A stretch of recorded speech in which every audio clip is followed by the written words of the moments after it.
Welcome to another episode of Lost in the Script TV, episode 173, Calamity. How y'all doing? Another Saturday is here, another week has passed. Hopefully you had a stress-free week, the last 2 weeks as possible. Shout out to Regina, Duke, Duke, and peace to the chat. Shout out to y'all. A lot of stuff been going on. Certain parts of the country have been suffering to some natural disasters, or possibly not so natural, but we'll get to that. Hopefully y'all, everything been copacetic and cool with y'all. Been cool with us. Felt I had a little headache last week, didn't really want to go live, so I decided not to. But now I'm back, so we can get right back into it. Hold on, y'all. Hold on, y'all.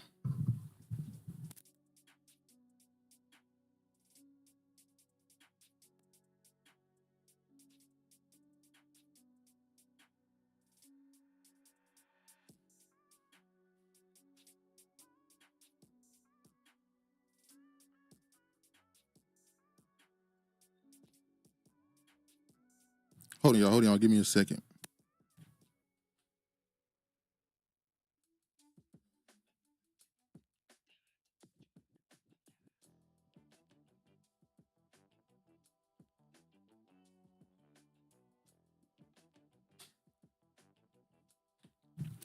All right, let's get right back into it. All right, we're gonna start off with something that we missed, because obviously I wasn't here. I gotta give a sound off to John Amos, who passed away recently. Rest in peace to him. Condolences to his family. So, John Amos, cause of death revealed as feud between Good Time stars' children continues. I just want to make a quick comment on this because when he passed, and some of the news came out, they said that he actually passed months ago, before his kids even knew. They found out the same way the regular people found out. And they said one of the reasons that happened was because he didn't want his daughter to make a spectacle. And we saw the back and forth that was going on between the daughter and the son, with the daughter saying there was abuse going on, financial abuse going on. She's now saying that there was a person pretending to be associated with them in the family who was lying. A lot of strange things going on around this, his passing towards the end of his life. It's unfortunate that when your kids are pretty much fighting over resources when you pass, and then they came out with a thing talking about his net worth, and it's an unfortunate situation. Virginia says another podcaster I watch claims to be related to John Amos' family, and he's addressed the family feuding on there. Yeah, it's always crazy. It's one of those things where when you see a situation like this happen, you kind of understand the gist of the reason why some wealthy people, particularly billionaires and people worth hundreds of millions of dollars, they tend to let their kids know early, I'm not leaving y'all any money. I'm leaving most of the money to charities and all that stuff, which we know the pimp game that comes with the charities and how that's all a lie. But if you tell them early, I'm not leaving y'all everything, then there won't be a need to fight and to argue and to bicker. So it is what it is, though. Money is the root of all evil. Let me show this, though. I just can't with that history. In accordance with the laws of the state of Nevada, this Oh, sorry, y'all. Wrong thing. Hold on. All right. The actor died August of congestive heart failure. His death certificate reportedly revealed this week. Good Time star John Amos, whose final months before his death were beset by a battle over his care between his 2 adult children, died of congestive heart failure at an Inglewood, California hospital more than 6 weeks ago, according to a report from multiple news outlets that reviewed the death certificate. The family drama also led to the star to request a delay in announcing his death. His publicist announced on Friday. People in TMZ reported Amos' death certificate states that he died on August 21st at 5:18. So they're saying it wasn't as far back as she said it was, at least. She was making it seem like it was, even longer ago. No other significant medical condition that contributed to death. No autopsy was performed on Amos, the certificate states. But then hey, it's Supercell. The star. Well, we know all this stuff. I just thought it was crazy that the kids, even in his death, are still bickering. Well, there are some conspiracies going on with the daughters. What she's saying, I don't know. Rest in peace. I want to show this little clip right here too, because it's strange that him and another person died very close to each other, and they just so happen to have been in a movie together. Let me just play this clip. Our son cannot consort with such a girl. Hey, now wait a minute. Oh, huh? I know you have been inconvenienced, and I'm prepared to compensate you. Shall we say 1 million American dollars? No way. Very well, then, 2 million. You haven't got enough money to buy my daughter off. Nonsense. Joffrey, apologize to Mr. McDowell. I will do no such thing. The man is beneath me, and so is his daughter. I don't give a damn who you are. This is America, Jack. Now, you say one more word about Lisa here, and I'm gonna break my foot off in your royal ass. Pardon me? Still one of the greatest movies of all time. Rest in peace, John Amos. Let me move on now to some stuff. Run through some things right quick. This sounds strange too. New Daniel Kaluuya statue in London has everyone making the same point.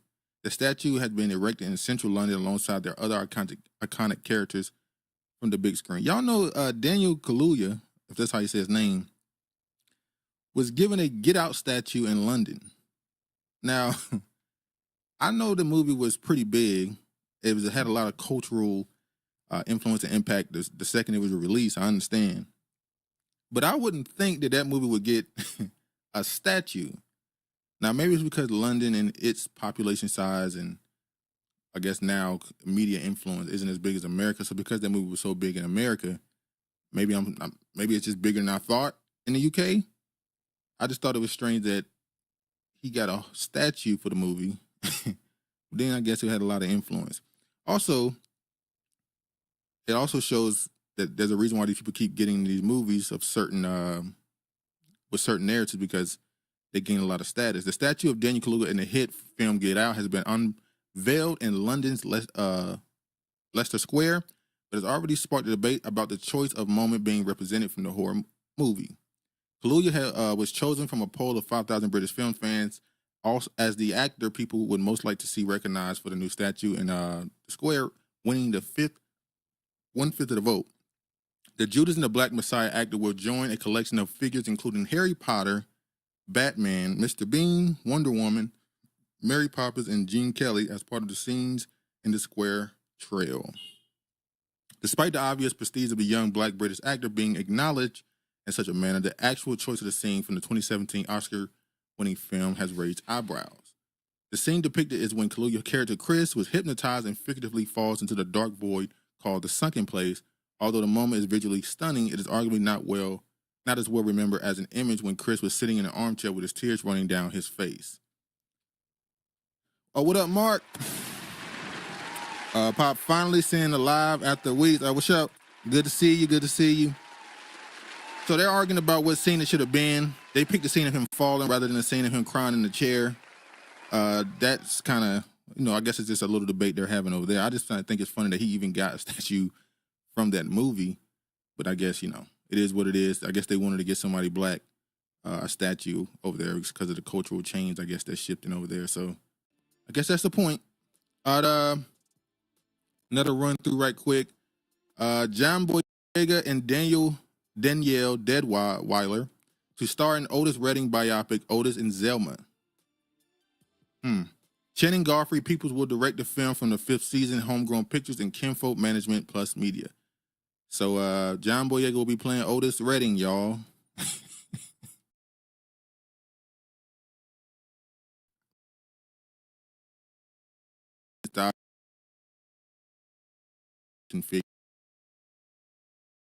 That are played by point.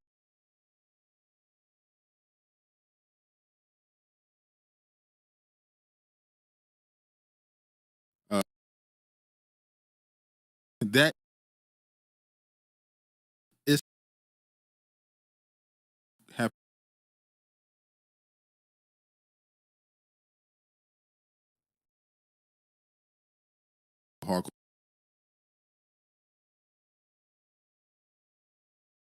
And the last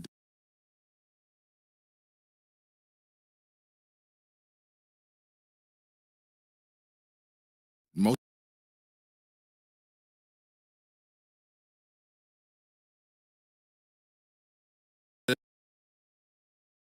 would ever get these roles, try and get some awards, some easy awards, and it usually don't work out. But sometimes it does, I guess. Oh yeah.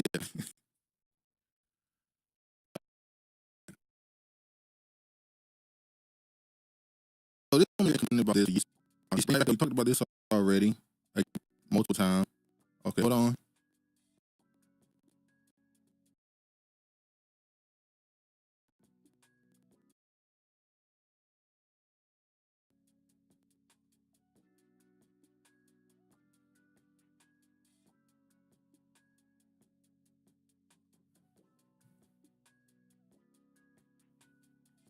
Let me know. Let me know if I'm good now. I should be good.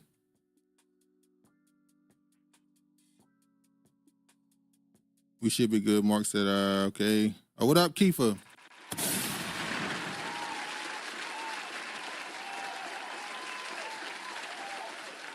So now the Pussycat Dolls are back out, and one of the members is saying for the umpteenth time that she felt like a prostitute.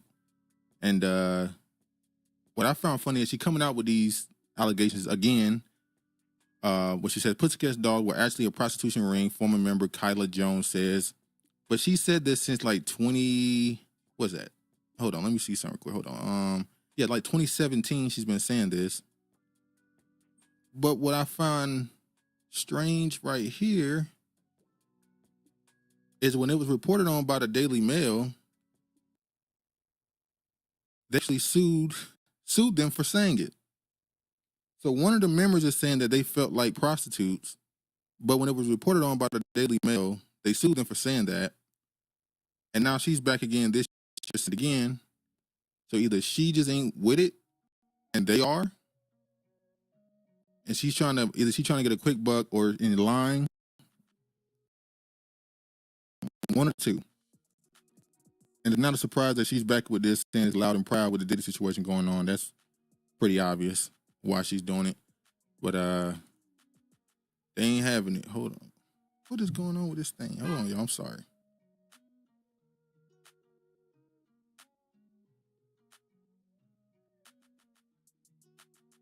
All right.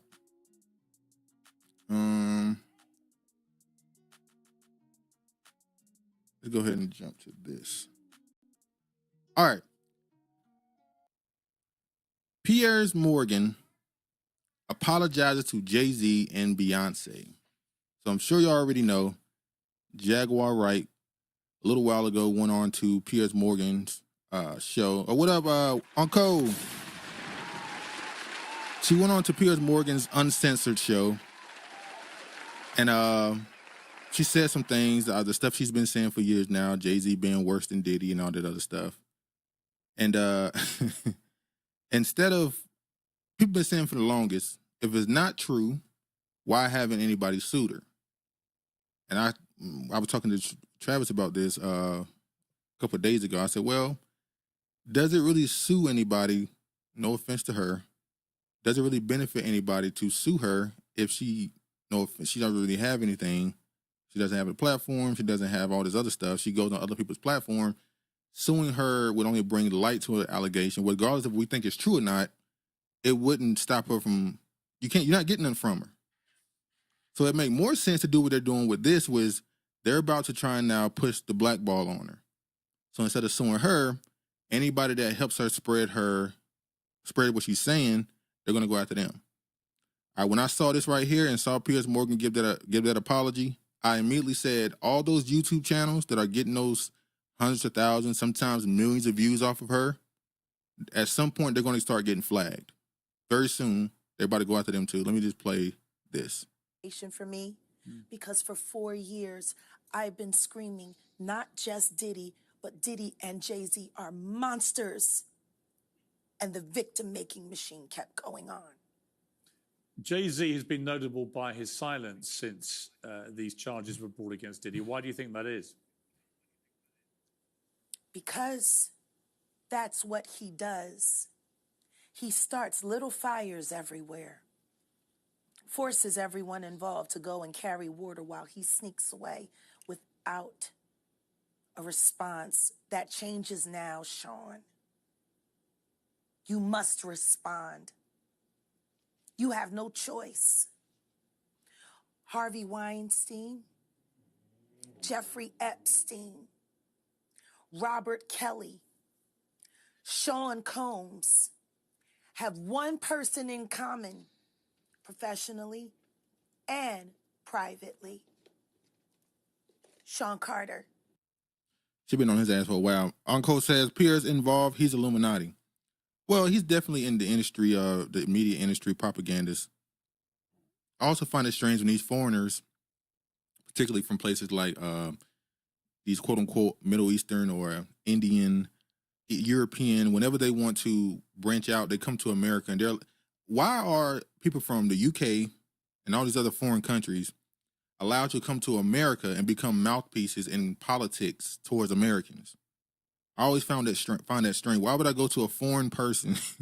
I guess you could say they're supposed to have a nonpartisan or a non-biased opinion on certain things because they're not involved, they're not citizens, or at least they're not, they shouldn't be as attached or to any of the politics. But I always found it strange. But back to his point about him being whatever he is, Illuminati was or whatnot. If that's the case, why did he even have the interview with her? Because he gave her the platform to go on his show. So why would he agree to it? He knew that they were going. If this interview did the numbers he wanted to do, he knew that there was going to be a response from some lawyers or from Jay-Z and Beyonce's camp to have this taken down. So maybe this was just meant to put a light on her to put the target on her back. I don't know. Virginia says the Hollywood unveiling from P. Diddy to the Pussycat Dolls to Jaguar Wright to all of them just sound like some pimps and hoes shit, aka entertainment. Exactly.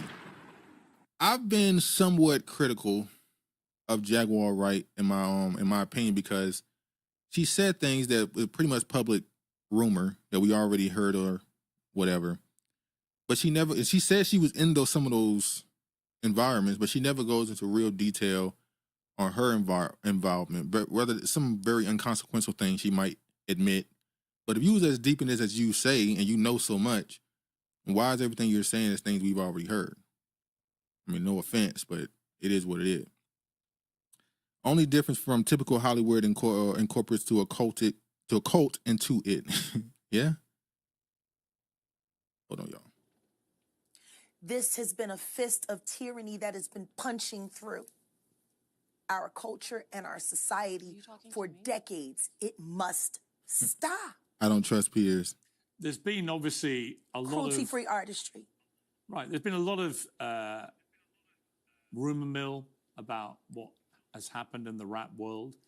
A lot of allegations that the misogyny in the lyrics clearly was based on a general misogyny towards women away from the music, and that clearly seems to have been borne out. Uncle said, "Where's Travis?" Travis is on a sabbatical. Uncle, he took a break from doing this. He he got some stuff going on with work and stuff, so he took a little break. But yeah, by these charges against Diddy, which if he's found guilty of all this, he's never coming out of prison. How dangerous do you think? Thank God. How dangerous do you think he is as a person? I think he's one of the most dangerous people I've ever met. A lot of people have been questioning, well, she doesn't really know him. She has no knowledge of him. She doesn't have a picture with him. I'm smarter than Claudia Jordan. I would never take a picture with the devil. Everyone knew he was the devil. He's been the devil for 30 years. He's been covered and protected by not only Clive Davis, but Lucian Grange. and that's a name that they're very skeptical to bring. I remember when the allegations first started and that complaint was filed, his name was in it, and then it was removed, and now it's back in it. So I'm watching Joe Budden. He made a point He said maybe the reason why Lucian Grange chose his son Elliot Grange to take over another label is because he knows there's about to be a shakeup where he is. I don't know if that has anything to do with the Diddy situation, but if it does, it would make sense that I would put somebody I trust in position of power if I'm possibly about to take a fall. So we'll see.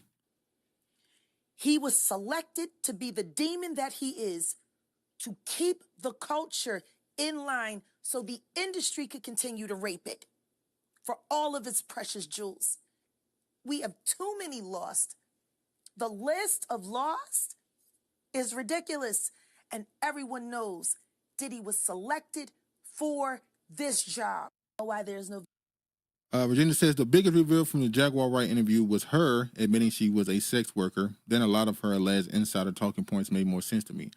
When I found out she said she was messing around with, what's his name, Scott Storch, the white producer, it's like, well, yeah, most of these, for a long time in music, especially in hip-hop, whenever a female rapper came in and was flourishing, it was assumed that she was more than likely sleeping with either a rapper or a producer.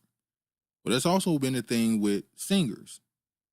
When you start talking about people like Mariah Carey and all these other people, a lot of them were dating executives at some point, which is a big plus, obviously. We look at Ashanti. I know people don't like that Herb Gotti put it out the way he did, but he was messing around with her. He was giving her access to certain music and beats and features. It is what it is. So when she admitted that she was doing that, and I know that's something that goes on in the industry in general, like we all do, it's kind of obvious that most of these people are selling ass for a chance. That's why you hear people say if anybody in the industry is successful, pretty much almost any level, they've done something compromising. It may not always be in a sexual nature, but something morally they had to give up in order to make it to any level of success in the industry. Uncle says we wish him well. Tell him we miss. All right, make sure I tell him, man. Uncle says she admitted to being a part of the industry parties. Exactly. But she didn't give me any details about what she was doing. Like, even when no offense, you talk about people like Cat Williams and all these other people that'll tell these stories about going to a party and going to a back room and seeing something, or whether somebody doing a whole bunch of drugs or something sexual with somebody of the same gender. I always ask, what were you doing? You were going to a back room. Were you going there alone? Were you going there with somebody? What were you looking for? You were at the party, going to a back room. What were you doing? If you was there, then you was a part of it. You got a chance to be around it because you were entrusted to be there because you were willing to do something or you did something. Regina said she also admitted in the interview that she was a dominatrix. Well, oh yeah, they in that kinky freaky stuff, I guess. All right, let me go to the next point. This is the apology that he put out. You were right, unexpectedly made several serious allegations about Jay-Z and Beyonce during that interview. As I said in the moment, they were not present to respond or defend themselves, but now they have. Their lawyers contacted us to say that those claims were totally false and have no basis in fact, and we've therefore complied with the legal request to cut them from the original interview. Editing interviews is not something we do lightly at a show called Uncensored. But, like the proverbial cries of fire in a crowded theatre, there are legal limits on us too. And we apologise to Jay-Z and Beyonce. Well, now, sure. Well, Get it right, Piers. All right, let me show. This one I want to show something. Hold on. I'm good on this one too. Hold on, y'all. Let me just skip through. And this right here if you're somebody who's following Jaguar Wright and what she's saying, this part right here makes me, you should probably get ready to jump off the bandwagon. Because now it's going to another level of, shout out to Orlando Brown, I guess. He said some things, some very high-profile accusations he's put towards certain people. This is when I would hop off the bandwagon and just kind of move on with it and understand that some of the stuff she's saying may be true. It's mixed in with a lot of, let me play this. Is there something called programming that we are programmed to? You know she wrote The Matrix? Oh, come on. She spoke to the woman that did. No, I'm saying, do you? I definitely did that. Brother, God bless you. brother, do you know that she wrote The Matrix? That she wrote the movie? Come on, baby. Come on. Like, bruh. Come on, man. I'm on you. I'm on you. He honors me. He honors me. Get the fuck out of here. Shanti says, Jack said they're a nasty little couple. They do nasty things. You know, it's funny because y'all remember the things that were being said about T.I. and Tiny? How it was a story a little bit, and then it kind of faded away, and then later on they quote unquote beat the case, and it kind of went on, nothing happened. It seemed kind of normal in the industry. Bro, am I lying? No, you honor me. I'm on you. Bro, hey, You honor me. Listen to me. You honor me with these lies. am I lying? You honor I me. know, I'm just like, yo, bro, like, that's all your bread. That's all your money. You honor me. And I'm going to tell you why. They try to take your movie? That's cute, you doing music, and you wrote the fucking Matrix. It's adorable that you're doing music with people, but you wrote the fucking movie. I understand you so much better than you could possibly. All right, man, enough. At this point, come on. People said this interview was a mess. I thought maybe they leaning towards just being entertainment. Obviously, it is being entertaining. At the same time, they're both in the entertainment business. Agents of chaos, confusion. And I want to put this last thing regarding this situation. Let me play this right quick. With everything that's going on with Diddy, how you feel about the people that's saying that he's next? Oh, and they on Umar ass too about those taxes. Y'all see the tax thing people were talking about? What's the guy's name? Pocket Watching with JT. How he talked about Umar a few weeks ago. I don't see any evidence of it. What I see are jealous YouTubian struggle streamers who glory in the downfall of any black person who is more successful than they are. I haven't seen any concrete evidence to link Sean Carter to this. I've seen very little concrete evidence to link Mary J. Blige to this. I've seen very little concrete evidence that people are suggesting on the devil's platform, YouTube, that all these other black people are going to be taken down as well. Don't get me wrong, Art, I can't read the future. Maybe they will be, but I have not seen anything that, in my opinion, would warrant a federal government takedown. We have to stop celebrating the fall of black people when we don't do the same thing with non-blacks. Now, don't get me wrong. Like I said, if Puffy engaged in forcible sex with women, if Puffy forced these women... Shantae, we've seen very little evidence of your school, bruh. And we've seen the building. to do things they didn't want to do, if he trafficked women against their will, yes, he should be convicted. Yes, he should go to jail, but not until a preponderance of the evidence have shown such. Uncle says Umar going Hollywood, dating shows and celebrity interviews. This is my opinion of what's going on with Umar. Because the last, I'll say 3-4 years, he's become more of a memeable character where his views are not just seen as an actual political and social change necessary towards the black community for help. People are looking at him as a character now, and he's been brought on platforms strictly for views.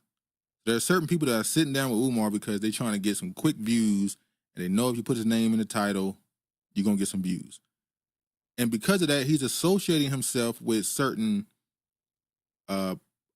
audiences that don't care about nothing he's saying. He's a joke to them. He's just funny. So the Hollywood thing is making sense because he's associated himself with more of these bigger YouTube channels or podcasters, and it might just because he's getting paid a little bit more money. They're giving him a bigger check, so I don't know. He does seem to be a little more busy when it comes to the interviews the last couple of years, though. It's gradual coonery, I think. You get worse. Yeah, it definitely is. Virginia says he got to go Hollywood because them donations are drying up and folks ain't drinking the Kool-Aid much more. That's what I'm saying. I think he's getting a lot less support from his base, financially at least.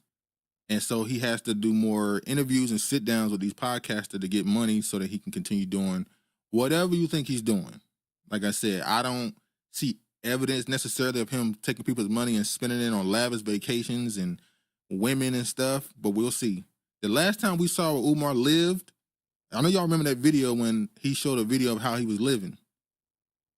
It didn't look like he was wasting your money on personal stuff. I'm just being honest. Where he was living didn't look like he was wasting your money on materialistic things. But we shall see in the future. I'm sure it will be revealed. I believe in due process, Art. And I believe in due process not because the United States Constitution guarantees it, because according to the United States Constitution, I'm 3/5 of a man.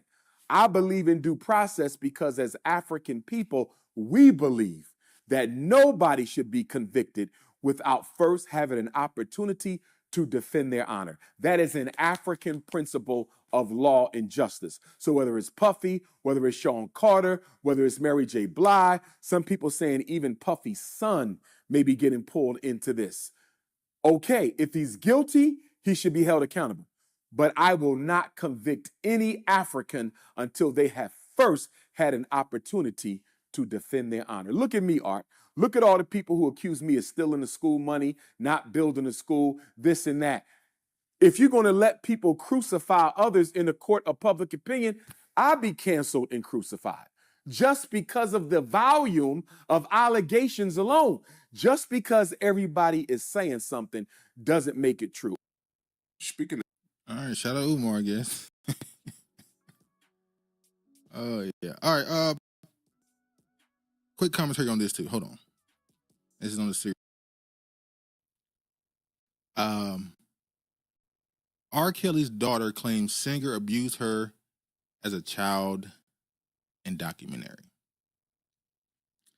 Now, for a long time, when these R. Kelly, when we've been known about the, accusations towards him or allegations, but when he was convicted and sent to prison, the number one thing people said was, well, if you look at what was going on, these kids or young girls, their parents brought them to R. Kelly. They're just as guilty as him, and to some people, to a lot of people.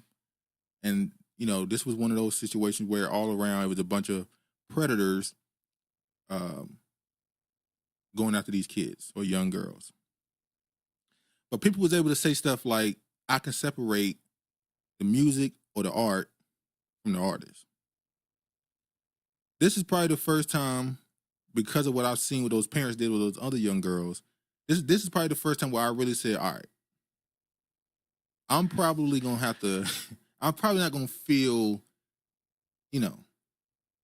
this is one of those things that probably affects how more people listen to his music if he truly went after his own daughter. This isn't some 15, 16-year-old girl whose parents' mother sent her to a concert, to try and woo this man. This was his own daughter. If this is true, and I don't think she has too many reasons to lie, this is crazy. I was too scared to tell anybody. Buku Abi, also known as Joanne Kelly, said in R. Kelly's Karma, A Daughter's Journey. Shantae says, blah, blah, blah. You ain't trying to hear nothing Umar said. Mark Gordon says, Africans were not considered 3/5 a person, only Black Americans. Yeah, that's true, but that's never really brought up. Umar, they don't really go into those type of things because it, according to them, causes division. Truth is divisive, which is a fact. Truth is like a fire. You get closer, you get warmer, but you also get burned and get pushed back. She also said, he was my everything for a long time. I didn't want to believe that it happened. I didn't know that even if he was a bad person, that he would do something to me.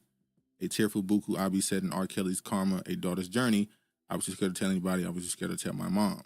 Her untold stories revealed as part of a 2-part documentary that includes emotional interviews with her siblings and their mother, Drea Kelly. What he did to me, but you didn't have to do it to my damn kids. I'm praying that this isn't some attention thing. Please, God, don't let them be saying this and it's not true. Please don't. This would be way too far, but I'm hoping that it's unfortunate if it did happen, but I would rather them not be trying to steal a headline with this. So, yeah. All right. Sir Maejor Page trial. Ex-Black Lives Matter leader sentenced to federal prison. I'm not going to stay on this long. I just find it funny that he's the only person from Black Lives Matter to actually get a sentence and end up in jail. I also found it, look, man, we all got our weaknesses and strengths. You can't be an albino scammer. You just can't. It's never going to benefit you. You're not going to get away with it. Fraud is what he's accused of. The former head of Black Lives Matter in Greater Atlanta has been sentenced to prison, yada, yada, yada, for fraud and money laundering. The allegations surfaced in April 2020. The FBI's National Threat Operations Center received a complaint accusing Page of misrepresenting himself as the leader of Black Lives Matter movement and misusing the operations funds, yada, yada, yada. So he was taking the money. But I want to ask this question too. His turnaround was quick. He went from a Black Lives Matter associated with, not really associated with it person, to quickly turning into an ADOS FBA dude. He been on social media going ham with the ADOS stuff, calling people all type of tellers and stuff. He switched his con game up quick. Didn't benefit him because he still got jammed up for his old behavior. So, next story. Let me know what y'all think about this one right here. Death row inmate ordered to choose between 3 options for how he wants to die. Richard Moore is the only man in the death row who has been convicted by a jury that did not have any African Americans. Prison officials have told death row inmate he can choose how he dies. Richard Moore was told on Tuesday that he can choose 3: a firing squad, the electric chair, and lethal injection from his South Carolina November 1st execution. Moore, 59, is facing the death penalty in a September 1999 shooting of store clerk James Mahoney. Moore went to a Spartanburg County store unarmed to rob it, and the two ended up in a shootout after Moore was able to take on one of Mahoney's guns. Moore was wounded while Mahoney died from a bullet to the chest. Do y'all think it's a bit cruel to make somebody choose how they die?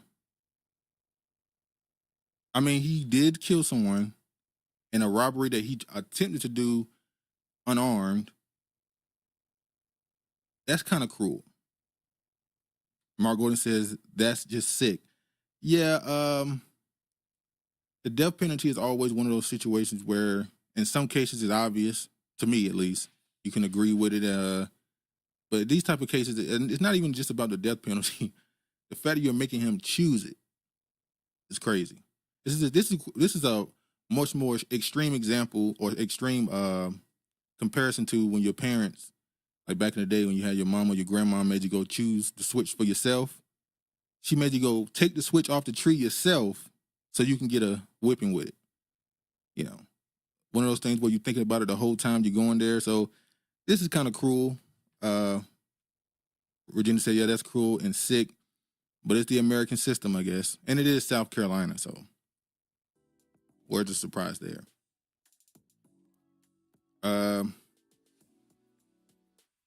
Speaking of, we talked about money laundering for a second. Virginia says any trauma they can inflict, they will. Exactly. We talked about scheming with the Black Lives.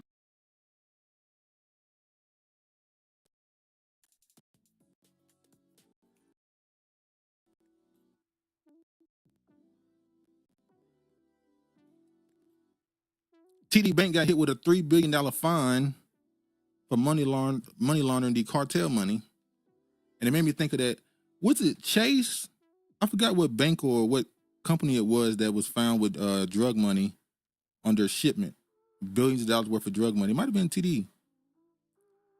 So that money laundering thing is getting more open, I guess, which we already knew it. Chicago being probably the biggest place that's doing it.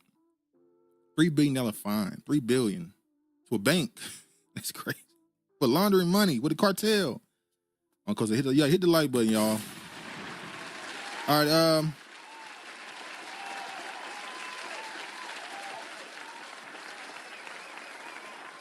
Justice Department to award more than $84 million in grants to Native Americans, Alaskan Native tribes. This is October 5th, 2024. The Justice Department has awarded 152 grants to 90 American Indian and Alaska Native tribes through coordinated tribal assistance solicitation, totaling more than $84 million. Attorney General Merrick G. Garland announces these awards during the Justice Department and the Department of Interior convening the tribal leaders, advocates, members of the media, and federal offices to discuss how the media coverage can be channeled to help address the crisis of missing and murdered Indigenous people and human trafficking. What up, Honorable? So, then, now, when I saw this picture right here, when they showed the Native American tribes, I noticed that the media and how they're painting how the natives look is starting to change a little bit. I feel like 10 years ago, they would have found 3 very pale-colored people to represent Native Americans. What's the time frame for the missing? They just said missing in general. There's a certain look they're not trying to show anymore when it comes to how the Native Americans look. I noticed that.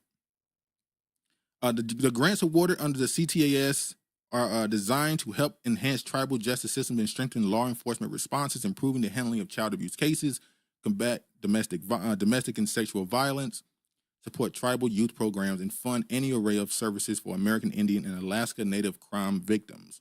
The awards the admission through the Office of Justice Programs and the Office of Communal-Oriented Policing Services. Now, they got that. Congratulations to them.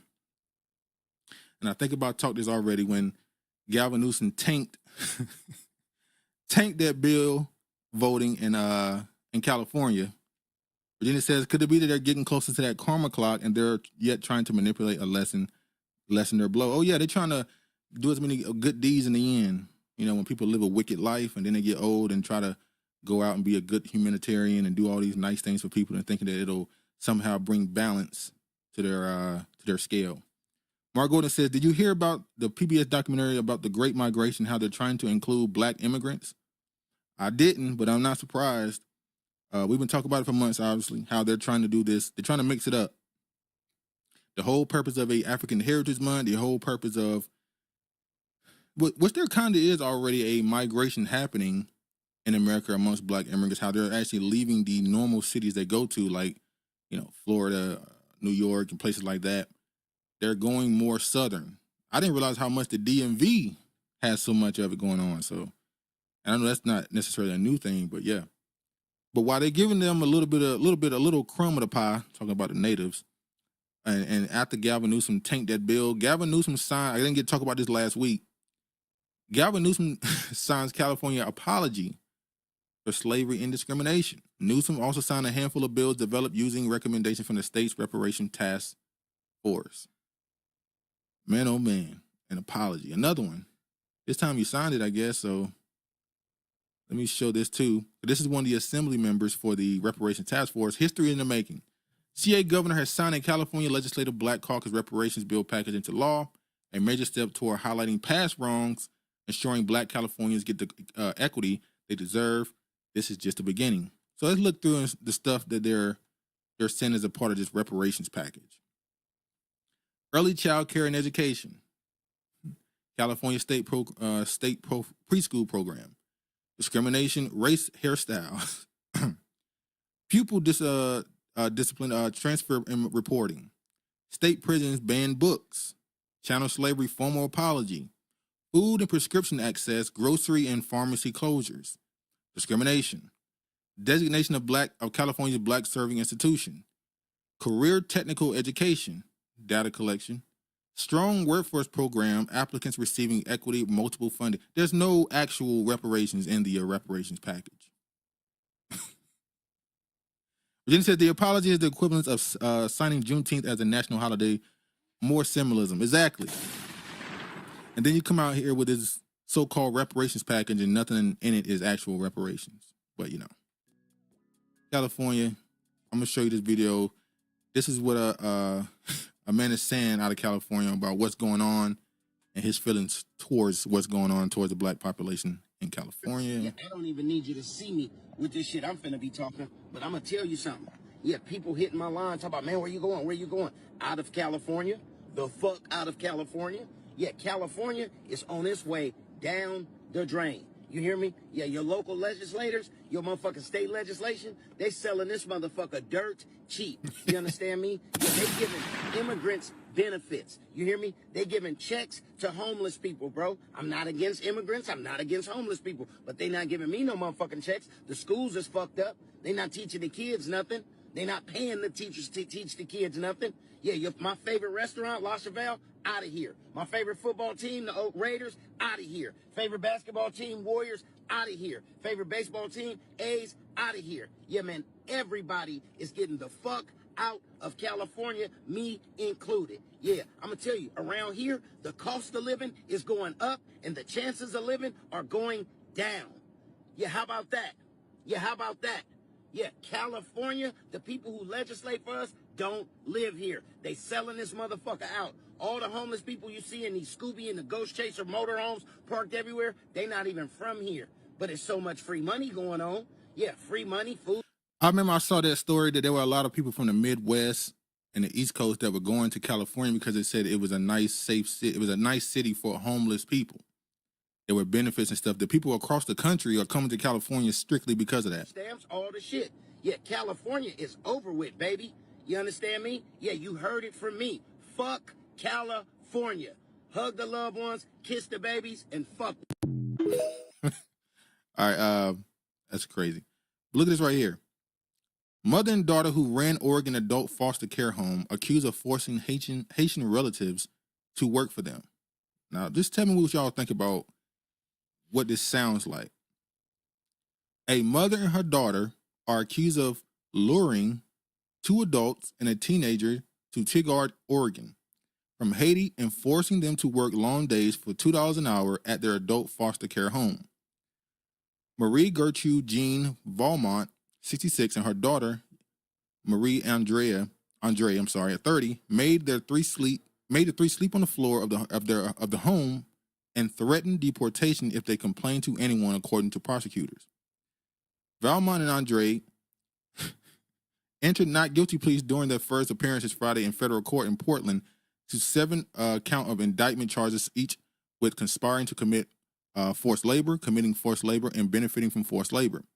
To keep the Haitian immigrants quiet, she threatened they would be deported, killed, and cursed, Assistant U.S. Attorney Eliza Carmen Rodriguez told the judge.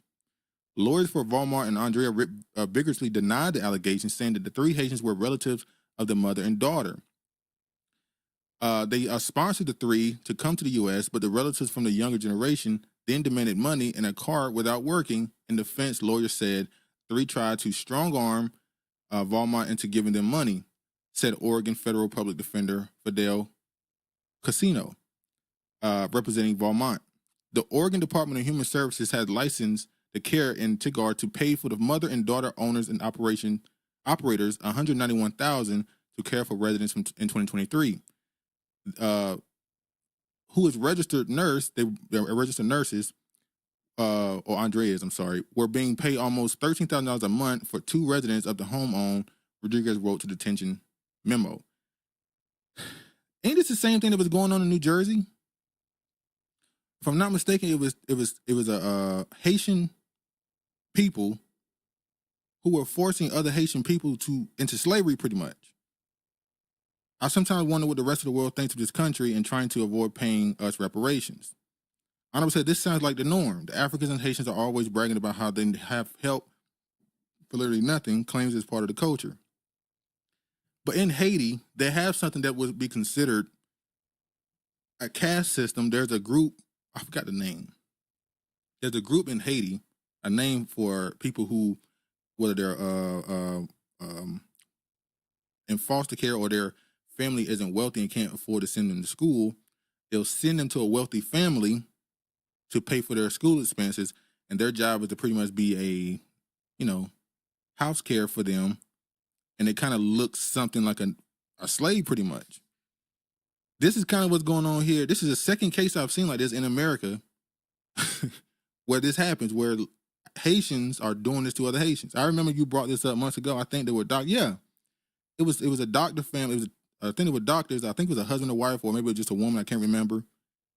And they had a group of Haitian people working for them in their house. That was in New Jersey, I believe. So that seems just cultural for them, honestly. All right, now I'm gonna show this right quick. 23andMe is on the brink. What happens to all of this DNA? So basically, 23andMe is going under. Last month, they finally got around to a 27-year-old travel nurse spit into a tube and made it 23andMe, yada, yada, yada, yada. As 23andMe, shares in 23andMe are now worth pennies. The company's valuation has plummeted 99% from the $6 billion peak shortly after the company went public in 2021. As 23andMe struggles for survival, customers like Wows have one pressing question. What is the company's plan for all the data they collected since it was founded in 2006?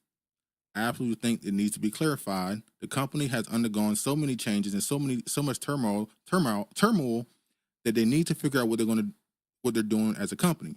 When it comes to my genetic data, I really want to know what their plan is doing. What will 23andMe do with the DNA data from 15 million customers?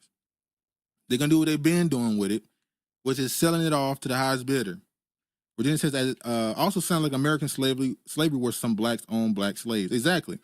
That's always complicated when you speak about it. Because you had the black slave owners that were buying family from slavery. Then you had the ones that were doing it more so for what they call it, like a service.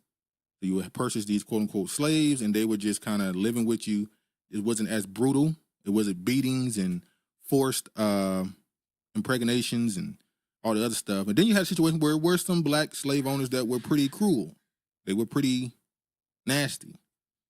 Wasn't as many, I guess. But Uncle says, never trusted 23andMe. Yeah, this article confused me because what do you mean what they're going to do with it? It's already been said that they've been giving it out and selling it. So if you did a 23andMe or any of these other DNA tests, they got your data and they sold it to the highest bidder. Mark Gordon said, I'm glad I didn't send them my spit. Funny enough, in some cases, it was beneficial. Some people did it and actually found relatives. Some people found their parents. Some people found, grandparents and stuff. They actually found family, whether they were adopted or something. They found out. Some people found out heartbreaking stuff. They found out that somebody wasn't their father, or. But in the end, the data that they receive, like all data, whether it's digital or physical, they sold it. There's no what they're going to do with it. They already did it, which is why it's going under. They've done enough. Nobody's really doing it anymore because during the pandemic, people were bored. That's why that is peaked during that time. But now it's like, no. And people might have just got more information and decided not to send their DNA to a corporation. Adam says, shocker, they ran out of fools to participate. Exactly. Once people got smarter to it or not wearing as bored at home, you're just not going to have as many people doing it. So that's over for them. All right, let me get to this right quick. All right. Let's talk about these hurricanes. Hurricane Milton and Hurricane Helen, I think it is. Dozens rescued following tornadoes that spawned from Hurricane Milton. I saw something. I don't know if I got these numbers right. They said they was thinking about like 16 tornadoes or something and 116, what's the word? It was a lot going on, and a lot of people started coming up with conspiracy theories about why this stuff was happening. Search and rescue was going on. I saw cases of people on the ground in North Carolina and stuff where citizens were being told they can't go in and help. FEMA's involved and a whole bunch of conspiracy going around that we're going to talk about. I know said they can sell to the Mormons or the government. Yeah, that's probably what they're doing. But yeah, let's go ahead and get into some of this conspiracy stuff surrounding these hurricanes going on in Florida and up the coast. So hold on, let me show this. Because when this first happened on 21st of last month, the first thing people were saying was the towns that were the most affected would be considered, black people go around saying those were the sundown towns. You had Asheville, and a whole bunch of places in Western Carolina, up on the Appalachians. The mountain area was flooded. Whole house is underwater, like this right here, in North Carolina. And people were reacting to the rescue mission, or the response to this wasn't what people thought it should be. Then the numbers start going out about people that were a part of this disaster were only getting $750 from FEMA and all this other stuff, and how all the money was given to the migrants. So let's get into it. FEMA running out of hurricane relief money while spending hundreds of millions on migrants. And I'm going to play this right here, because like always, whenever some heat is coming on certain corporations or parties, political parties, they immediately send out a so-called black woman to become the defense for them, which is becoming the reason why they hire people in general at this point, usually that are defenders when some stuff hit the fan. Anonymous says, I hate to see all the whites say the government is only helping low income, wink and nod, like they own not in the demographic. Exactly. When you start talking about that area, Appalachian and all that stuff, those are very what they would call white trash. No offense. Yeah, actually, it probably is. So that's the white trash area that the whites don't even like. So yeah, it's kind of funny they were saying that. This is Kiera in the National Response Coordination Center. There's a rumor out there that FEMA is only providing survivors with $750. This is not true. One type of assistance, serious needs assistance, does provide survivors with $750 for essentials like baby formula, food, water, medication, and other essential supplies. But there are other forms that you may qualify for after you apply for disaster assistance. You can receive things like temporary housing or home repair costs. For more information, click the link. All right, now she got her defense out of the way. Let me show this. Now, the press secretary, Karine Jean-Pierre, she came out and said, you know, what Trump is saying about the migrants getting the FEMA money is false. It's not true. But then it's like, well, that's not true, because some of that money is being given to them. That's not false. So Karine Jean-Pierre, I don't know if I'm saying that right, I'm sorry, gives mixed answer on FEMA funds for illegal immigrants.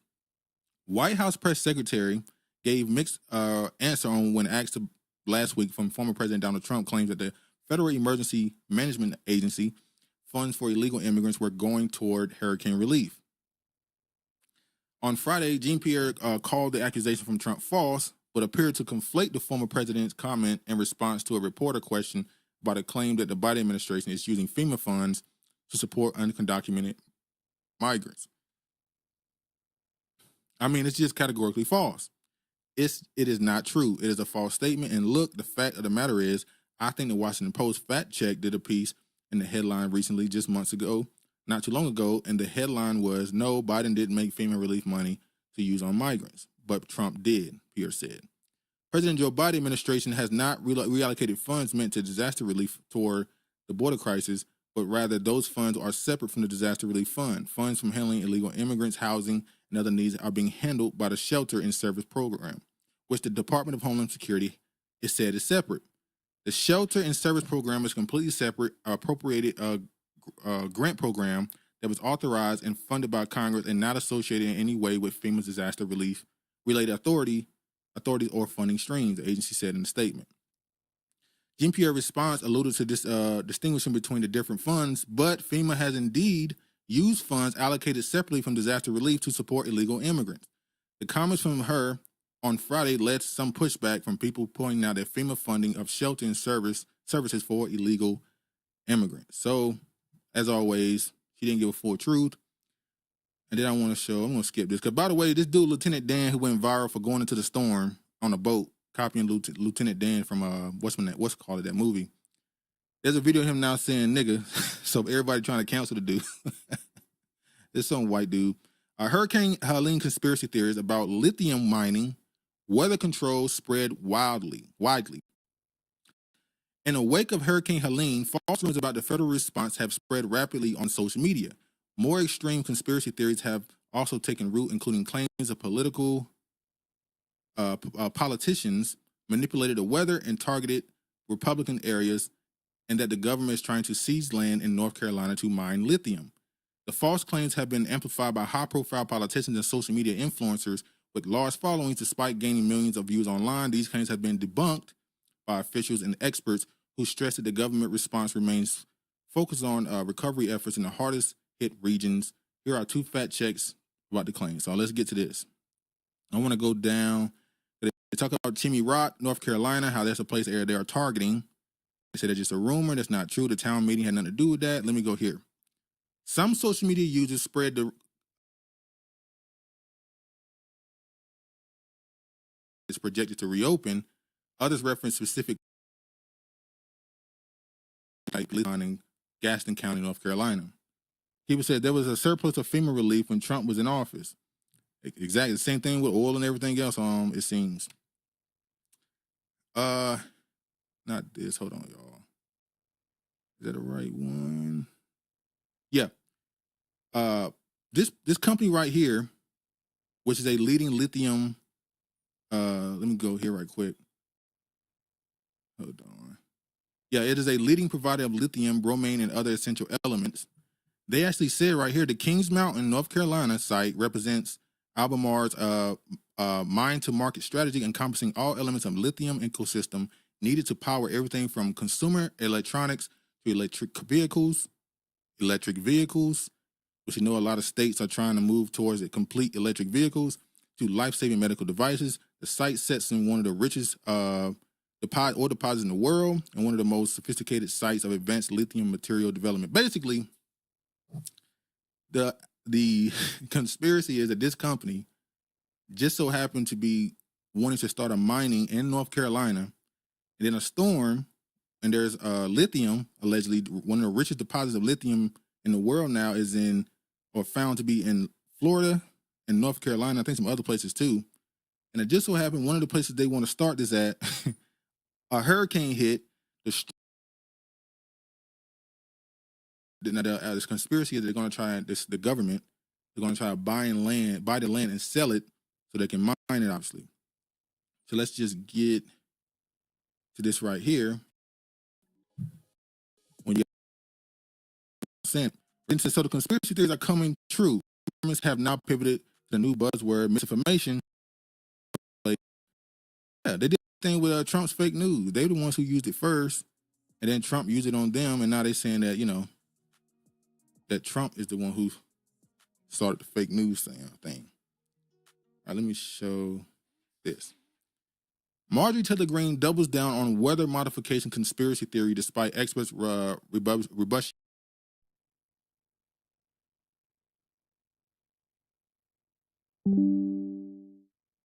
All right, we should be back. Are we still debating if weather control exists? Now, regardless if you think that they're capable of doing what happened in the last couple of weeks with these hurricanes, I don't think we should be there should be no one even debating whether modification exists. Like, even in the article, they're not even trying to debate that. They're admitting that we have it. We have seeding programs for clouds and stuff to control snow and rain, but they're trying to say that they haven't gotten to the advanced stages of controlling hurricanes because they can't control something that powerful. Yeah, it's pretty much a fact now. There's no debating that. So Marjorie Taylor Greene, she came out in a tweet and said, they can control the weather. We don't have to lie about this. Now, she's of the mindset, she's not using the whole lithium angle where she believes that somebody's trying to buy it in order to buy the lands to make a profit, make money.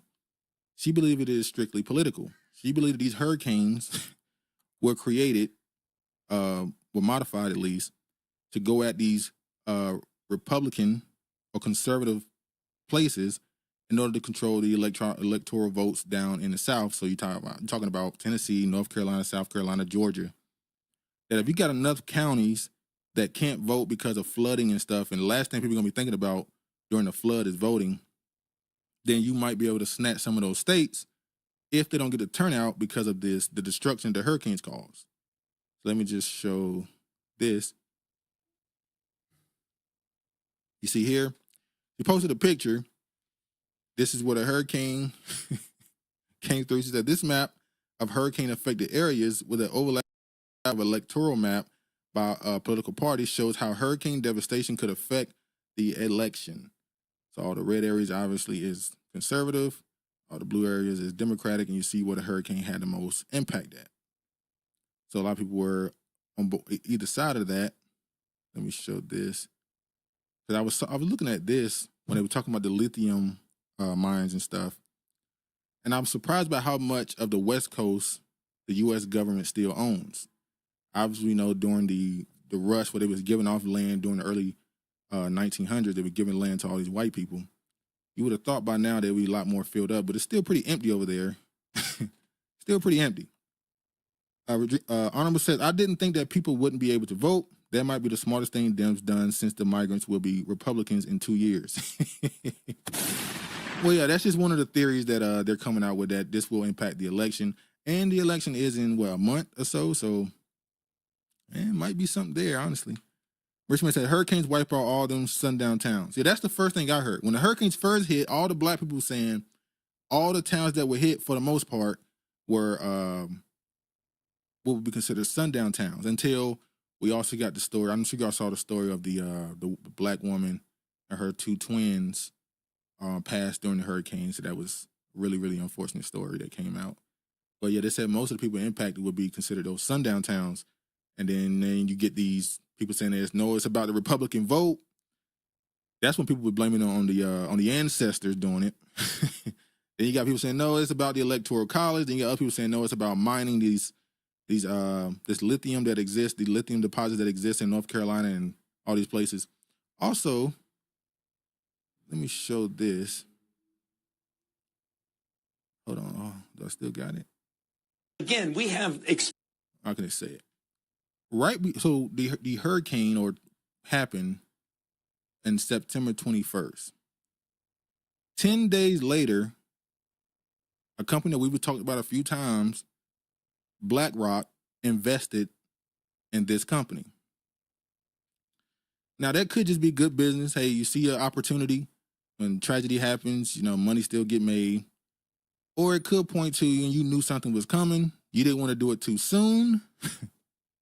So you waited until after the fact to buy 2 million shares or so of a company that may benefit from this because they're associated with the leading providers of lithium.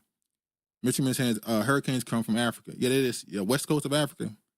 Almost all of them, the storm starts there, comes west, normally goes towards the, not completely, but towards the South America, then through the islands, then up to the East Coast. Virginia says there's so much chaos and calamities going on in everything everywhere, and all at once. I can't keep up with lies, truth, running at the same time. I've been saying it for the longest. The last 5 years, especially during the pandemic, it hit the hardest. So much stimulation when it comes to this stuff happening. That stuff we probably forgetting that happened just 2 months ago. Something happened 2 months ago that we just completely forgot about, that we considered important at the time. Like, I'm still not past the fact that your president or former president was nearly assassinated twice. No one cares. No one cares. People's entire social security numbers were leaked online, and no one cared. It's just whatever. So, all right, man.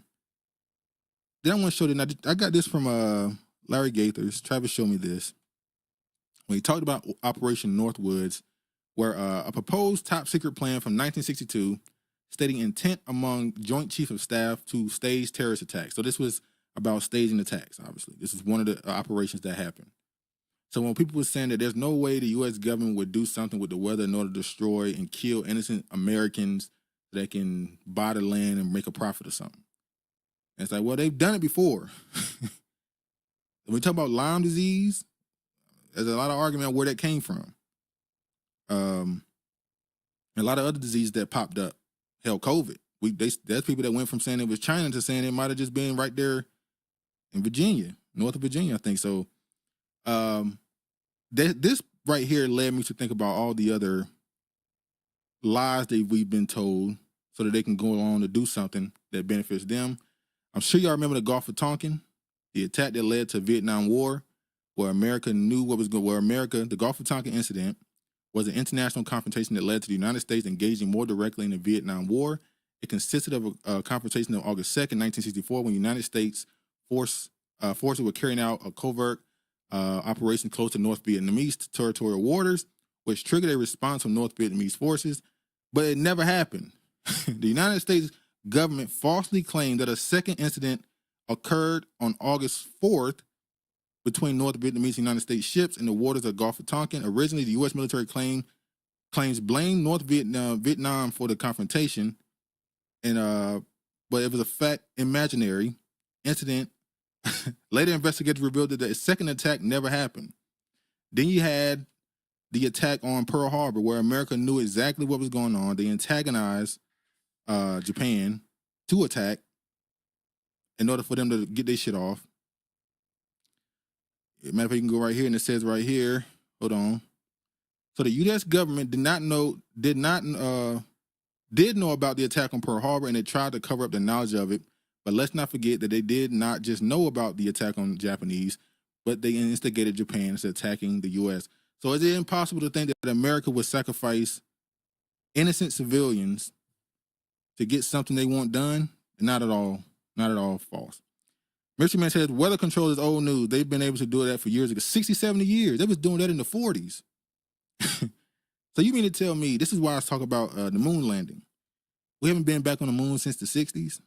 They're telling me a human being has not been back on the moon physically since the 60s.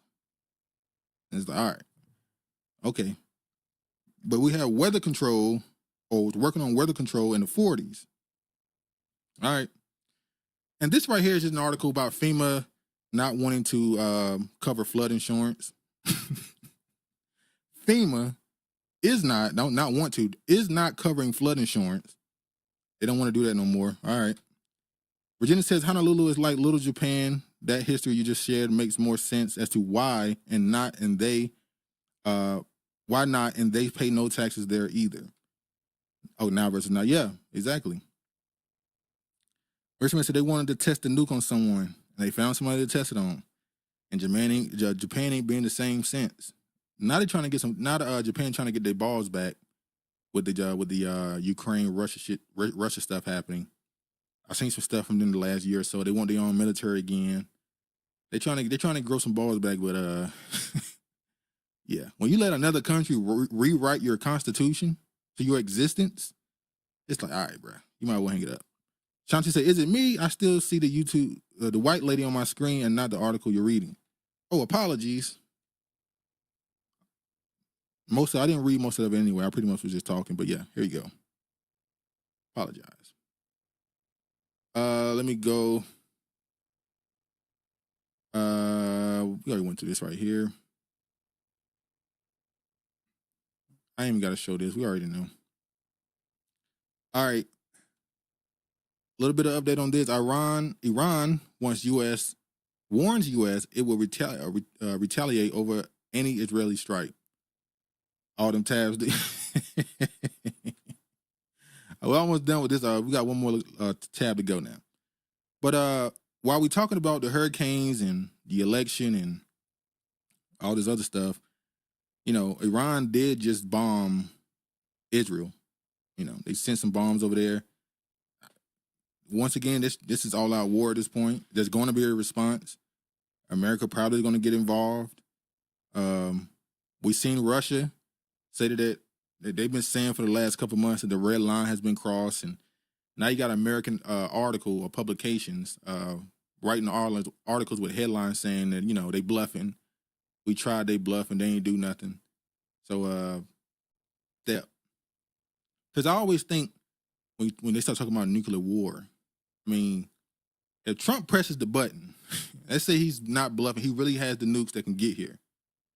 Immediately, America's going to press a button, and their button is going to send bombs closer to Russia than Russia is to America. And then Russia's going to press another button to send some bombs to the European countries that America has nukes in. Then you're going to see Israel and Iran throw some nukes in, and then you got India and Pakistan may just randomly jump it off, and then you got North Korea. If you start nuking like that and a world will jump off with nukes, that's a heavy burden to be the first one to shoot off. I'm just saying. So maybe Putin ain't pumped. It's just he know if he do it, it's just numbers he maybe don't want to deal with. But that's the whole purpose of nukes existing. It seems now is just to bully people. It's to be a world power. It's not really to use them.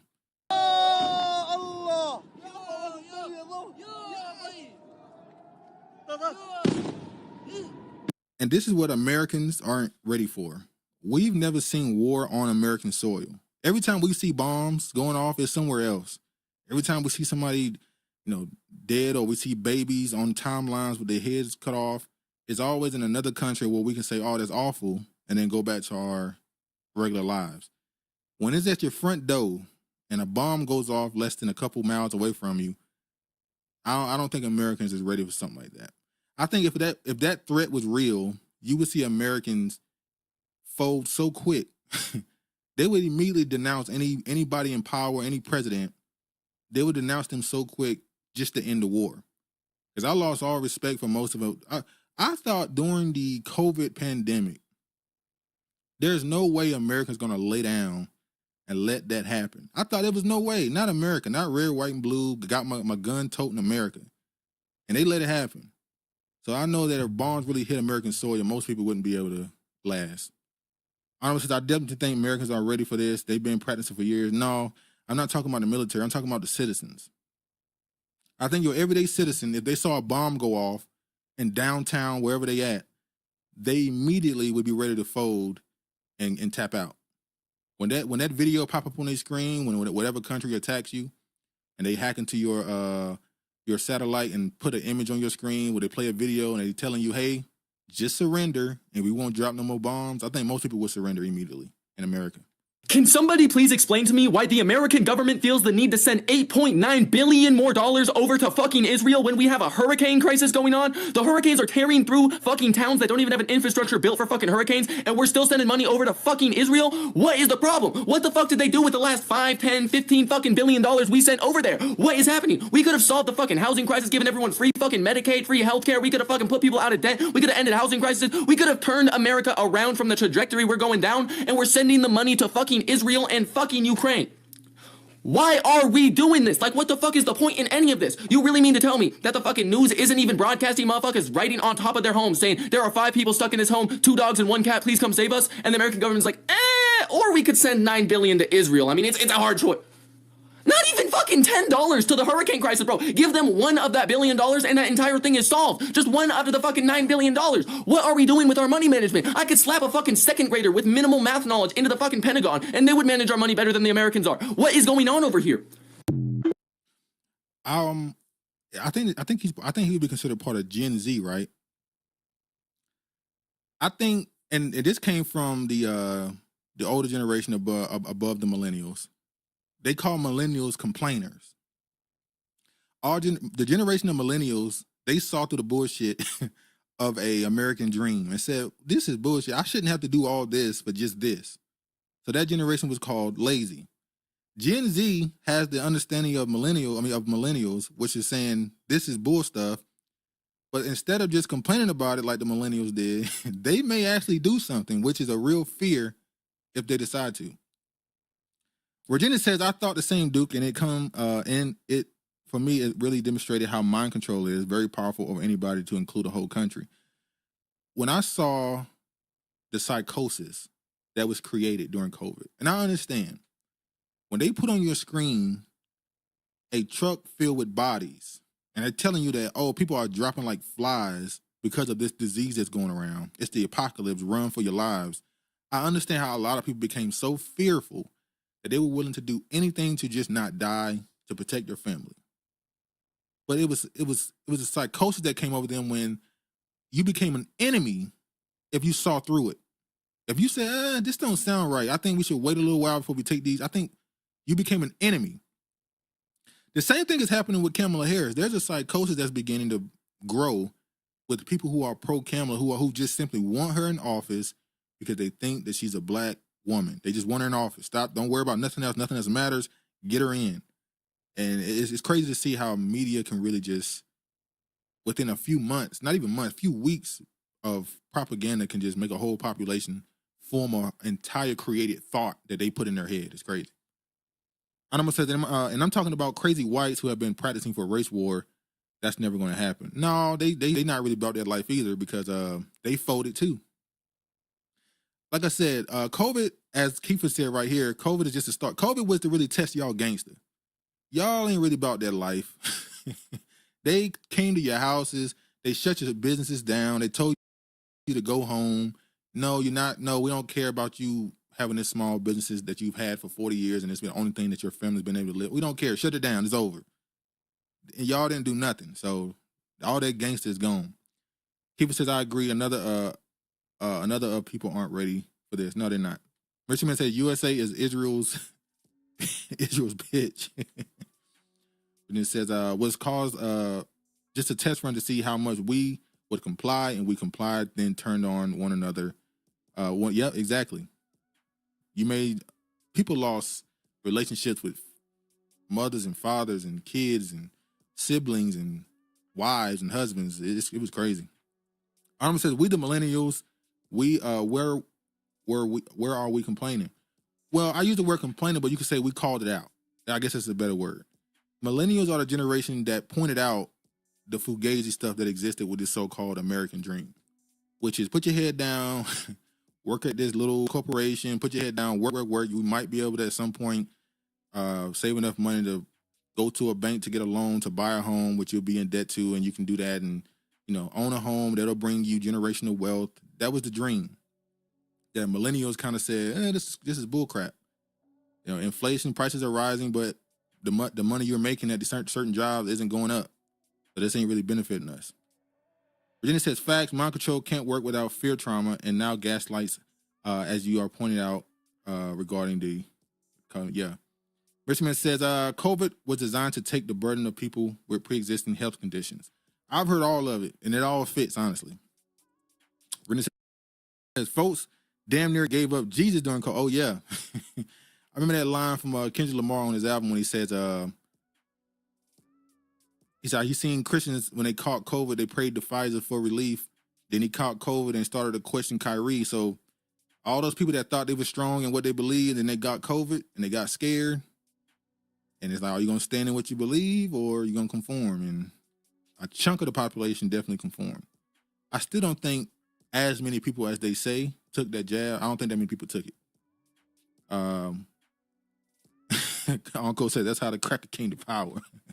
Mark Gordon says the baby boomers sold the American dream. Yeah, they completely sold into it. Understandably, hey, they kind of benefited from it. They was able to work at a regular retail job and save enough money to buy a home. So to them, just work hard. But then when the time goes on and prices go higher and money made ain't going no higher, it's like, oh, you need more of a higher education. Now you need a college degree just to get some of these basic jobs. It's like the game is rigged, man. Mark Gordon says they lived off the silent generation. Yeah. Or you can say that too. They benefited from them too. But yeah. Shout out to them though. Shout out to them. All right, well, that's the opposite talking about that. Speaking of Russia, I'm gonna show this real quick. Businesses, Mr. Man says businesses got rich off COVID. Certain businesses, I'm sorry. Matter of fact, I was going to show a video. Let me show this right quick. Hold on, y'all. Hold on. I want to show, speaking of people coming up during COVID. All right, let me show this. This is what COVID did. And this is just a small example.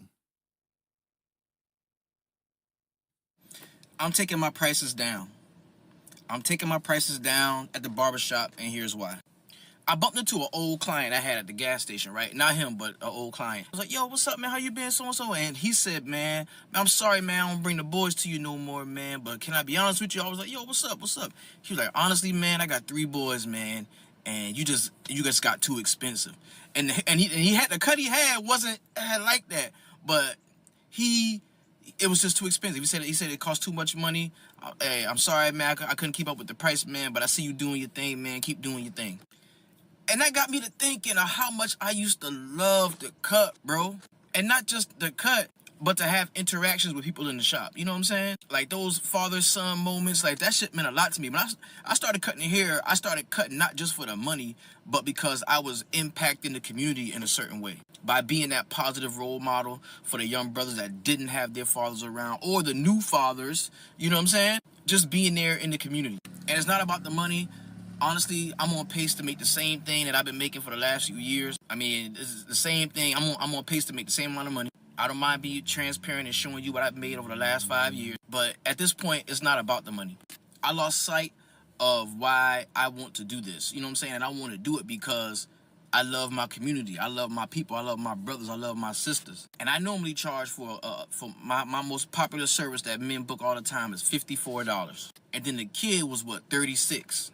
So that's $90, man, for a father and son to come get a haircut and spend time with me. You know what I'm saying? And at this point, with everything that's going on and what's happening in society and how tough things is, especially where I'm at right now, I gotta admit, that's just too expensive.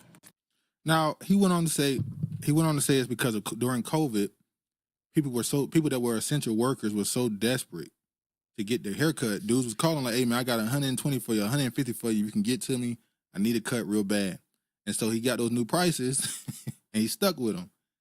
So this is just a barber. So imagine what a corporation is doing when they're getting this influx of money, like Amazon and all these other places. They get this influx of money because of people having either extra money because of the checks they was getting, the stimmies, or there's people are just at home more, so they're just spending more money. So people just charge more for their services. I'm an essential worker, so I'm charging more.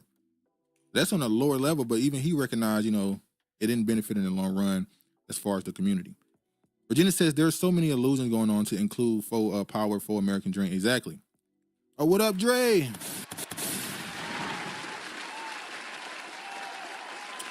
Virginia says hubby's barber went from $20 to $55. He too has since come back down to earth.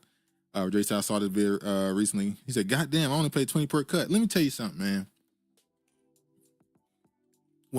Just like many a black man during the COVID, I grew my hair during COVID. Because it was just like, all right, bro. I know barbers that went from like the normal number, 25, 20, 25, sometimes 30, to 50, 75, $100 per cut. And like many others, black men, dudes either grew their hair out or a lot of them went to the Asians or Dominicans to get their hair cut. A lot of dudes went to the Asians or the Dominicans because it was cheaper. And hey, it is what it is. Some people lost a lot of customers. Some people didn't because people stayed loyal to their barber, but it is what it is. Dre says I recently started paying $40 recently. Yeah, man. But that price has been going up since late 2000s. Those prices have been going up ever since then. But yeah. Let me go ahead and show this. Honorable says I was shocked at how many black men could cut their own hair, even the celebrity. Yeah, I cut my own hair. I've cut my own hair a few times. I give myself a fade, shape up everything. Mystery Man says, and the Asians give you a happy. Oh man. Now Asians don't do good cuts, but they cheap. So Shanti says, my husband said Dominican barbers do a better job and have better prices. I've heard it a lot. I don't want to cast that energy on the brothers out there cutting hair, but I've heard about Dominican dudes charge less, and they do the, they get the razor out, they give you a quick line up, they do a salsa dance for you. It is what it is. Oh, you said couldn't cut their own hair. Okay. Yeah, I could. Okay. Dre says, I remember when haircuts were $15, $20. Yeah, man. But I get it. Demand raises the price, If people want to demand more, you can charge more. It is what it is. Especially if you're good at your job. You get paid what you can negotiate. This country, I still can't say the name of this country, I apologize. Burkina Faso is the country right above Nigeria. They are now trying to create a partnership with Russia after they did that coup a few months ago. I know y'all remember what happened in West Africa with the coup. And Nigeria and a few other countries came out against them and said no. Now I guess it's cooled down a little bit. So they want to create a partnership. They eyes a strategic partnership with Russia in several areas. The prime minister. they want to establish strategic partnership with Russia in the military, economic, and cultural spheres. The Prime Minister, Alpaner, whatever, said at the opening of the Economic Days of Burkina Faso Forum. When I saw this, I immediately thought, how long will Russia play this game in Africa? How long will they play into this? Oh yeah, we'll work with you because their real issue is with Europe and America, obviously the West. How long will they placate and play nice with some of these African countries?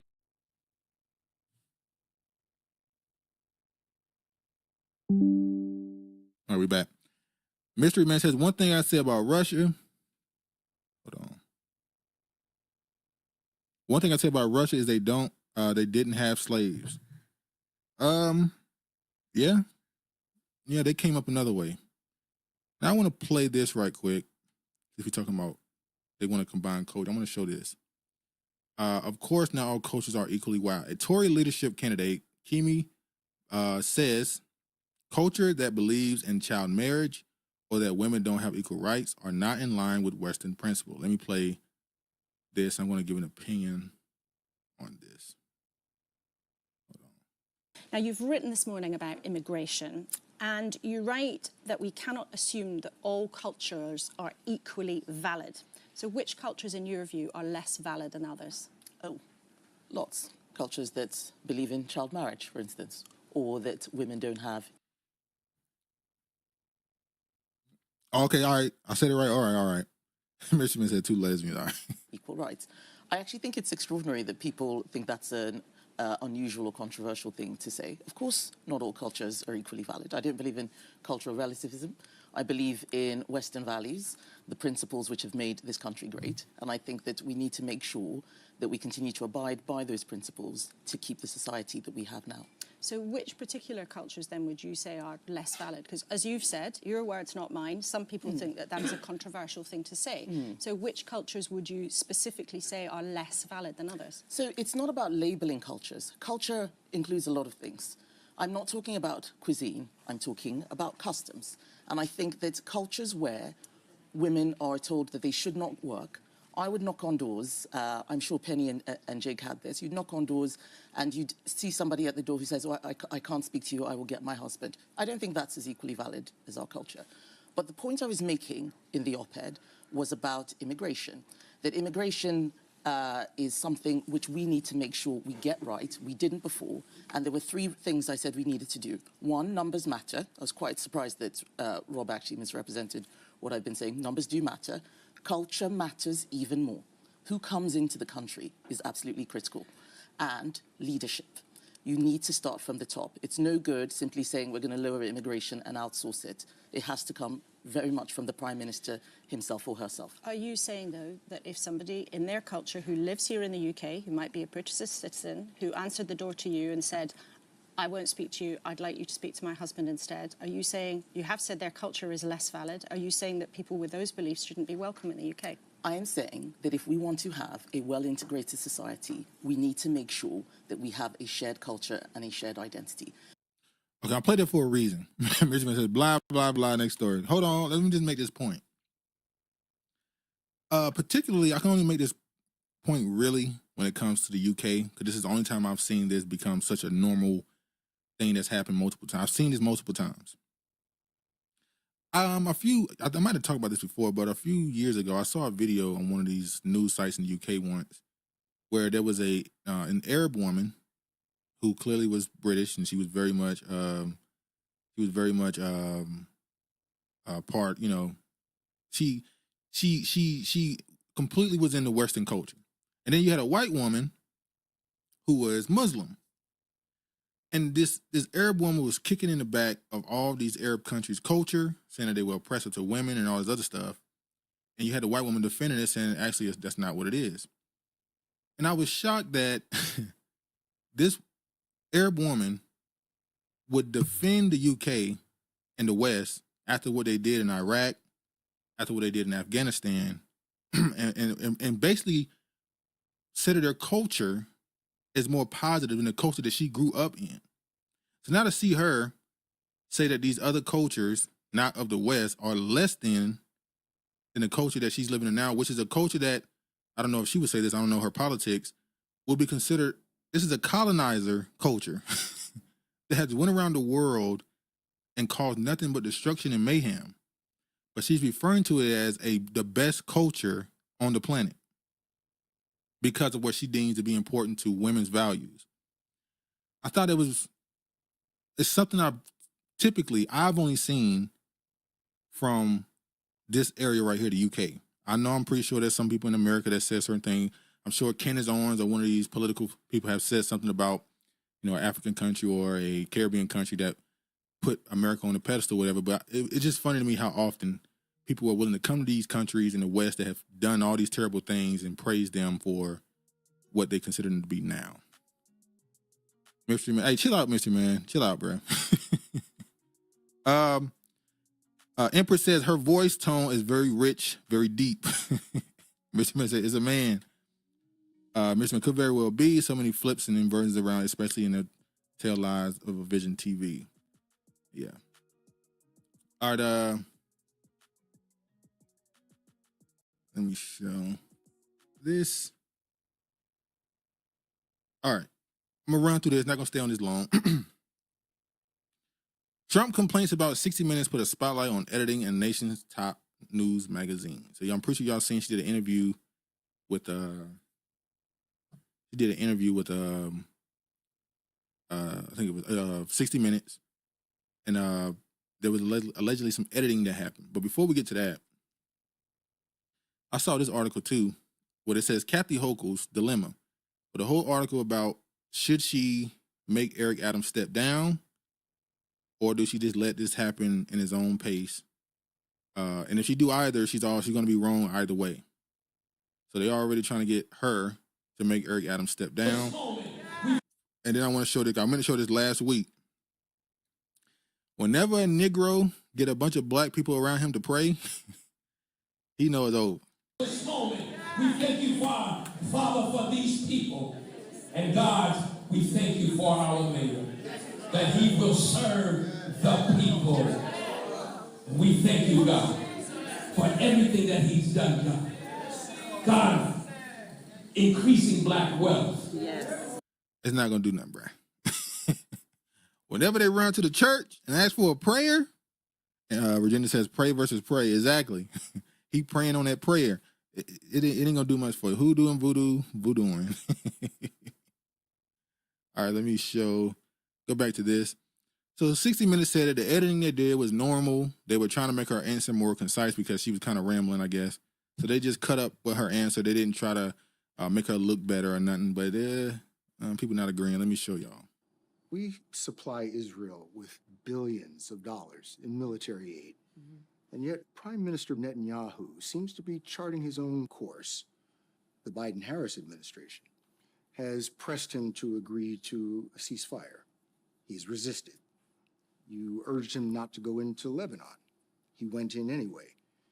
He has promised to make Iran pay for the missile attack, and that has the potential of expanding the war.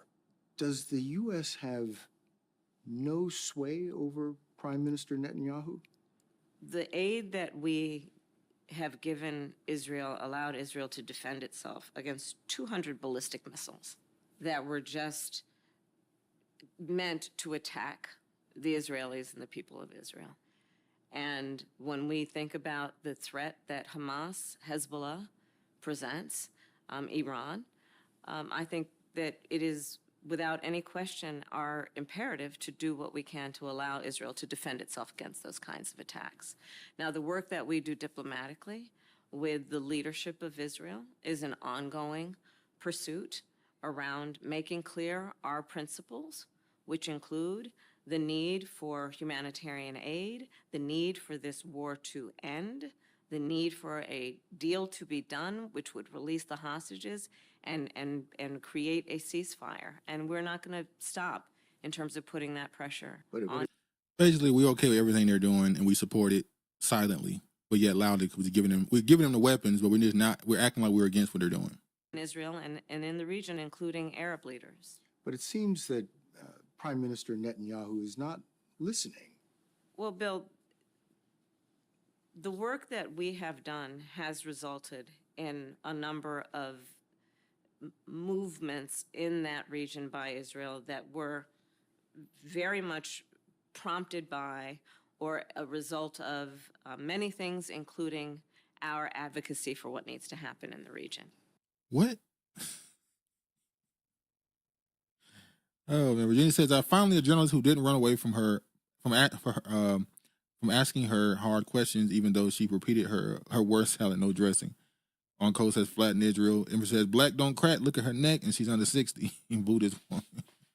Now I'm gonna show what the edits were. But it seems that Prime Minister Netanyahu is not listening. Well, Bill, the work that we have done has resulted in a number of movements in that region by Israel that were very much prompted by or a result of many things, including our advocacy for what needs to happen in the region. But it seems that Prime Minister Netanyahu is not listening. We are not going to stop pursuing what is necessary for the United States to be clear about where we stand on the need for this war to end. They just took out a chunk of her, what she said, and just made her get straight to the point and changed the context of what she was saying, honestly. She wasn't necessarily going at them saying that they were completely going to shut down what they were doing. Scamala, Obama, Kambala. All right, let me show this right here too, because now Obama trying to kick black men back again, kick black men back in again. So Obama urges black men to get on board for Kamala Harris as he stops in Pittsburgh.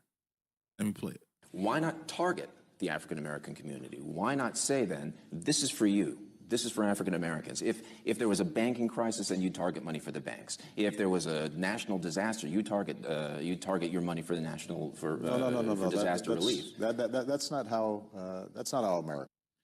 So Kamala Harris says, "I'm not going to do anything for only black people." That's not how America works. Let me jump to this video right quick. Communities is that we have not yet seen the same kinds of energy and turnout in all quarters of our neighborhoods and communities as we saw when I was running. Well, Obama, you did a better job at lying to people. You caught people when they were less politically educated. They thought they were voting for a first black president. People know a little bit more now. People have social media is much bigger now. So too many messages are being created on all these platforms, big or small. You're not as influential.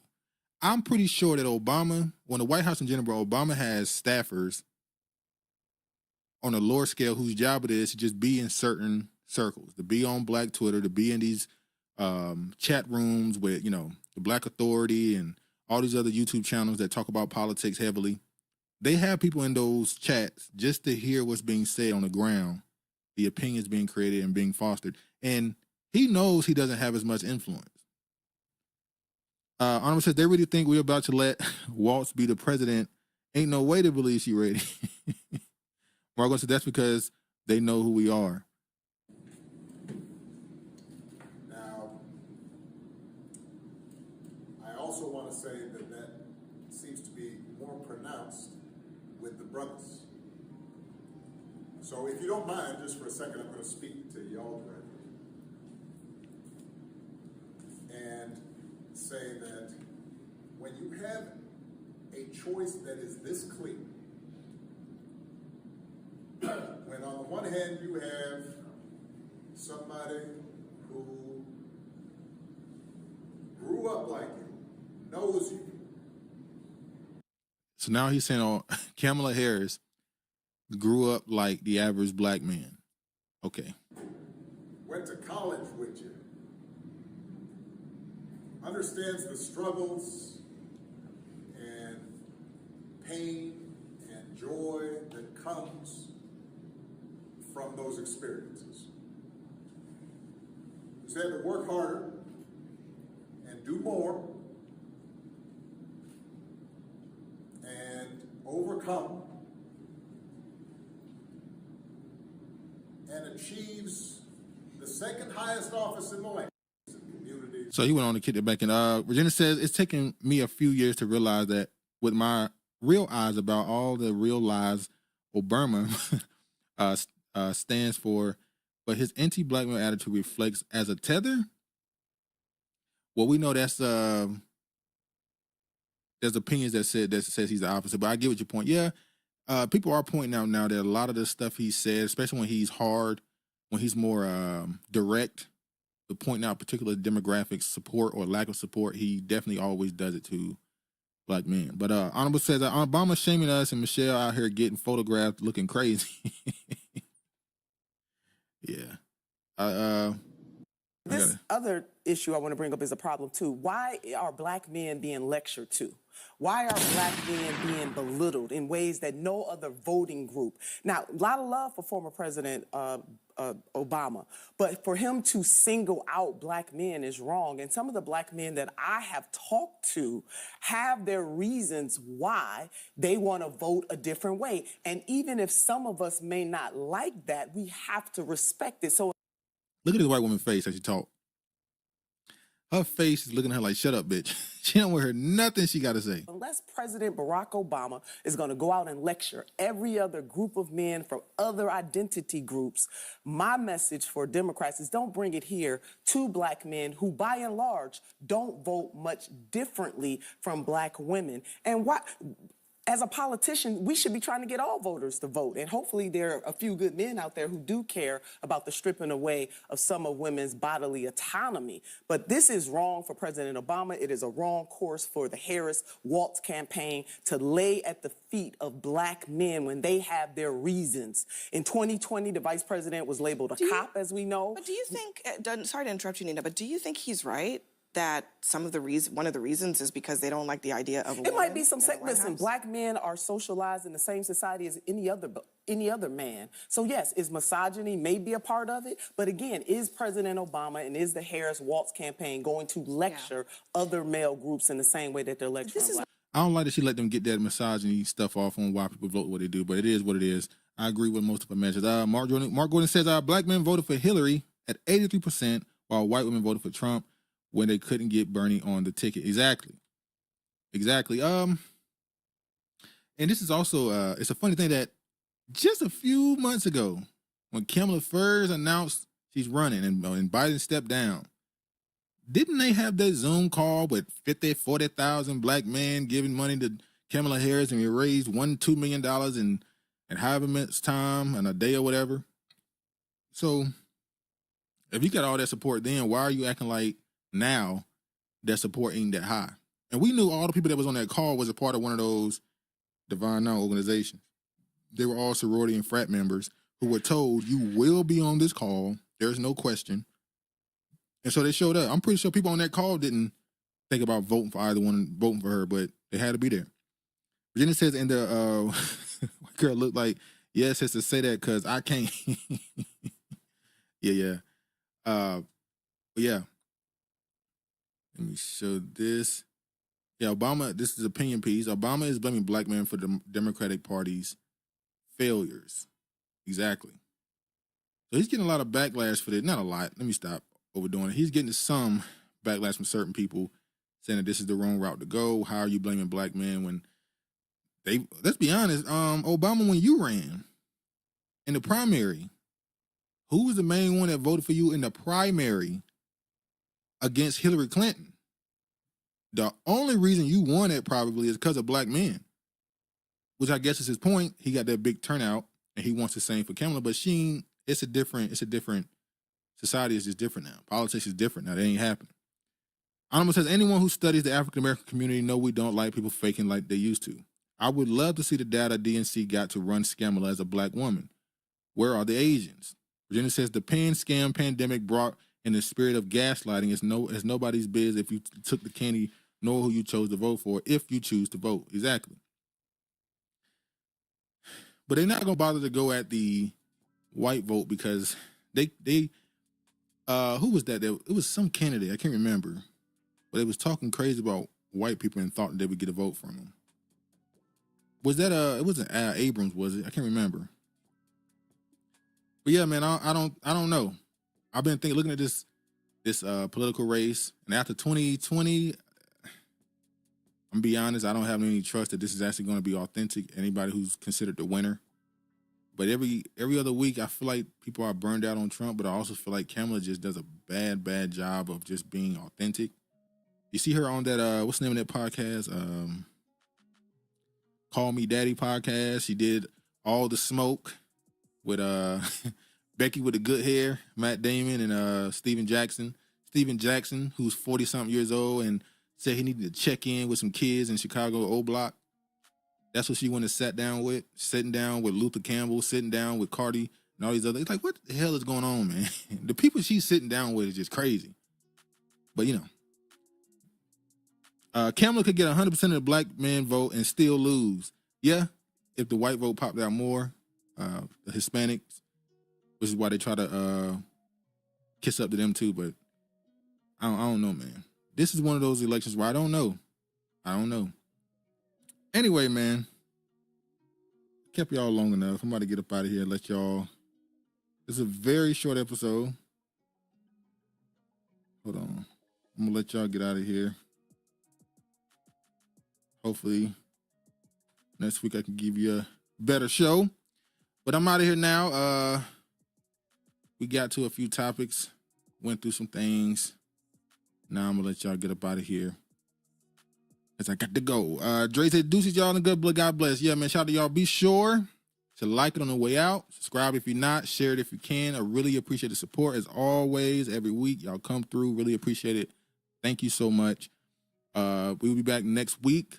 As always, 2:15 on a Saturday. And Shanti says, did anyone ask Cam how she felt about Jan saying she not black? I think, oh yeah, All the Smoke. All the Smoke asked her, and all she said was, she said, I don't talk to those people. I'm not finna entertain it no more, all that type of stuff, you know. She's trying to get away from it now. She's trying to move on from it. Because Candace Owens on the ass, but we'll see what happens. Everybody show, good show, Duke. Keep it strong versus weak, and start again on Monday. Thank you, Regina. Boo, Cam. Anyway, man, thank y'all for coming through. Appreciate the support. And as always, y'all be safe. All praise to the Most High. And peace, man.